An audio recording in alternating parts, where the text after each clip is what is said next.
Supreme Magus, Web Novel, Chapter 463, Impossible Magic Part 1. Ever since the dawn of magic, the light element had been known to be useless in battle. It had no offensive spells, and aside from healing small wounds, the exhaustion that spells below Tier 4 caused on their patients made them a double-edged sword. Light magic experts always protested that such claims were ridiculous. There was no element weaker than the others. Yet aside from legends and fairy tales, no one had ever won a battle with light magic. At least according to official history, there were many reports about magical beasts well versed in the use of the light element who were capable of using it for attacking. Scarlet had decimated the Talon's headquarters using light magic. Lith would have died from Godorf's purge spell, if Captain Yerna hadn't stopped him. Yet some secrets were closely guarded. Despite having lived for centuries, the person inhabiting Hessi's body had never learned how to perform even a trick like the one Minoer was using to compensate for his lack of arms. The mad professor chanted his next spell, leaving Hessi with no choice but to summon her minions while she got out of the death trap of her own making. Because of the nature of the room, all elements besides light and darkness magic were disabled. She could cast lightning, but it would be deviated by the metal in the room. If Minoer wasn't already floating, he would only need to jump to avoid the bolt before it was neutralized by the lighting rods hidden below the floor.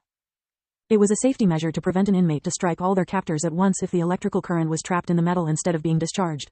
To make things worse, the cell also made it impossible to use even arrays, which left Hessi with only her body as a weapon. Once I'm back inside my mansion, I can use my arrays and my puppies to kill him.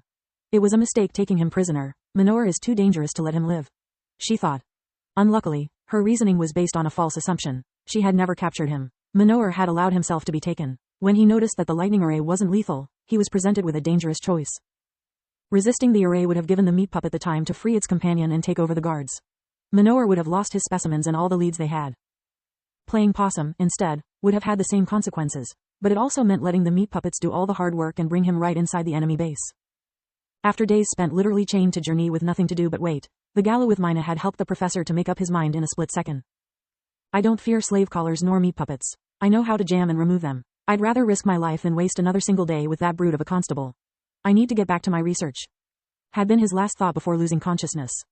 Thank heavens regenerating limbs is much easier now. Without Lith's spell, I would be forced to turn this place upside down to find my arms, was his current trains of thoughts. Contrary to Hessi's expectations, Minoer didn't rush outside the safety of his prison. He cast an array detecting spell before unleashing a powerful earth magic shockwave that cracked all of the revealed array's lines of power. It wasn't enough to destroy them, but that had never been his aim. The professor remembered the materials Hessi's thralls had purchased, and she had confirmed to him that she had been there for just a few months. Setting permanent arrays required time, resources, and a talent Minoer doubted such a self-proclaimed genius could possess. His detection spell had only confirmed his theory, making his next move child play. At least for the mad professor's standards. Temporary arrays had much lower requirements, but needed a fine balance to prevent their effects from interfering with each other. He had just dealt them enough damage to compromise their alignment. If his enemy activated them, they would either fizzle or blow in her face. A few perfect carpenters arrived, their vortexes at full force to drain any incoming spell at the cost of their lives. The first one charged inside the cell like a mad bull. Hessi's will was absolute. Minoer sneered as a giant sword made of pure light impaled the creature and those following it like a kebab. Seriously? Are you really a one-trick pony? I figured out the weakness of those things the first time I extracted my specimen. They can nullify spells of Tier 3 and below, but Tier 5 is another story. If the ability of your creatures is weaker than the one of whom guides the spell, it becomes useless. That's how I extracted your dear puppy, you idiot. I never failed to control one of my spells, and I have no intention of starting today. Hessi stared in horror as the flesh of her creatures entered Minoer's body and gave him back his arms. Their life force was consumed as well, replenishing his own. This man is a real monster, Hessi thought. I must force him to run out of mana before he tears my house apart. Unluckily for her, the professor's bright purple core and his relentless practice of magic made his mana reserve almost as insane as he was. Dawn Court Branch, outside the city of Othar. Now. When Lith had heard the word arena, his mind had pictured a place similar to the Earth's Colosseum. The place the Dawn Court reserved for ceremonial battles was akin to a huge theater instead. The fight would take place on a circular raised platform made of white stone, that only a thick cylindrical energy barrier separated from the front row of spectators. Comfortable armchairs were evenly spaced on a balcony that surrounded the center stage. The arena had a diameter of 40 meters, 130 feet, which together with its high ceiling allowed the fighters to have plenty of space to battle on both the ground and the air. Lith had been spellcasting non-stop from the moment the challenge had been issued. When his opponent arrived, he had yet to finish his spell. Damn, they are afraid of the Lich as much as I am, if not even more. I need to stall for time, he thought. To Inkshallot, he asked, how can you be sure the Night Court will not send one of its strongest members? The foul moon requires peers. You being a human and an awakened one at that, makes everything harder. Inkshallot sighed. They had waited for almost 2 minutes after he warped them to destination at the end of the parley.